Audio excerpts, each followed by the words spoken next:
পাচারকৃত অর্থ ফেরত আনা সম্ভব, তবে বৈশ্বিক অভিজ্ঞতায় যেটা দেখা যায় সেটা হচ্ছে যে অর্থ পাচার হয় আমাদের মতো উন্নয়নশীল দেশ থেকে তার মাত্র 1% ফেরত আসে, এবং তাও অনেক দীর্ঘ প্রক্রিয়া, জটিল প্রক্রিয়ার বিষয়। তা সত্ত্বেও আমরা সবসময় বলি যে অর্থ পাচার হয়েছে সেটা আমাদের সম্পদ। যে দেশে পাচার হয়েছে সেই দেশে এখন এটা যদিও অবৈধভাবে পাচার হয়েছে, কিন্তু তাদের আইন অনুযায়ী সেটাকে বৈধ করে ফেলা হয়েছে আইনের ফাঁক করে। সেই কারণে সেই দেশের আদালতে প্রমাণ সাপেক্ষে তার এখন তো যেমন যে বিষয়টি নিয়ে আমরা বলছি সেটি শুধুমাত্র ফ্রিজ করা হয়েছে, তার মানে এই না এখন ফেরত আনার মতো যোগ্য। এই ফেরত আনার জন্য যে আইনগত প্রক্রিয়া আছে সেটাকে সম্পন্ন করে তার উপর ভিত্তি করে এটাকে পর্যায়ক্রমে ফেরত আনার মতো সুযোগ আন্তর্জাতিক আইন আছে, আমাদের দেশীয় আইন আছে, ওই দেশে ওই সংসদ দেশের আইনও আছে, তদনুযায়ী সেটা করতে হয়, তবে জটিল এবং দীর্ঘ।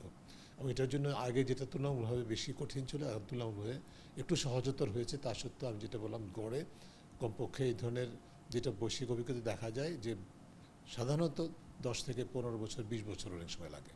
কাজেই এটা এই অর্থ এই নয় যে আমরা এটাকে হাল ছেড়ে দেব, এটা যেহেতু জব্দ হয়েছে এটা আমাদের ন্যায্য পাওনা হিসাবে সেখানে প্রতিষ্ঠিত হয়েছে। এই বিষয়টা এখন ফলো আপ করতে হবে আন্তর্জাতিক আইন অনুযায়ী, যেটা মিউচুয়াল লিগ্যাল অ্যাসিস্ট্যান্স বলা হয় আন্তর্জাতিক আইন অনুযায়ী। সেই অনুযায়ী আমাদেরকে এটা অগ্রসর হতে হবে এবং আমরা আশা করব যে সরকার সেই দিকে অগ্রসর হবে।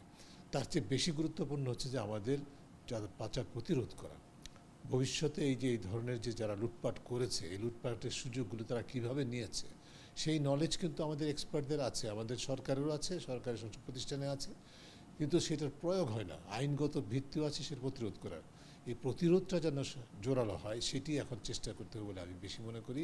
এবং সেই লক্ষ্যে সরকারের যে নির্বাচনী ইশতেহার অঙ্গীকার আছে এবং যে আইনগত প্রক্রিয়া আছে সেটা অনুসরণ করে যদি প্রয়োজনীয় ব্যবস্থা গ্রহণ করা হয় তাহলে এই যে লুটপাটের যে প্রসেসটা, যেমন যে প্রসেসের মাধ্যমে এই ক্ষেত্রে অর্থ পাচার হচ্ছে সেটা হচ্ছে যে বেনামি মালিকানা, কোম্পানির মালিকানা দেখিয়ে মালিকানার মাধ্যমে মাল্টি লেয়ারিংয়ের মাধ্যমে অর্থগুলো পাচার হয়েছে।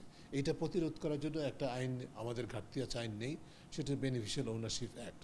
অর্থাৎ প্রকৃত মালিকানার যে তথ্য সেটা খুব গোপন রাখা যাবে না, প্রকাশ করতে হবে এবং সেটা জনগণের জ্ঞাতার্থে রেজিস্টার, একটা ওপেন রেজিস্টারের মাধ্যমে প্রকাশ করতে হবে। এই ধরনের আইনগুলো করে নিয়ে যদি অগ্রসর হওয়া যায় তাহলে কিন্তু আমাদের যে অর্থ এখন পাচার, আমি মনে করি যে এখনও প্রতিনিয়ত কিন্তু যে প্রক্রিয়া পাচার হতো সেই প্রক্রিয়া বিদ্যমান আছে, সেই প্রক্রিয়াটাকে প্রতিরোধ করার জন্য কাজটা আমার এখনই শুরু করা দরকার বলে আমি মনে করি।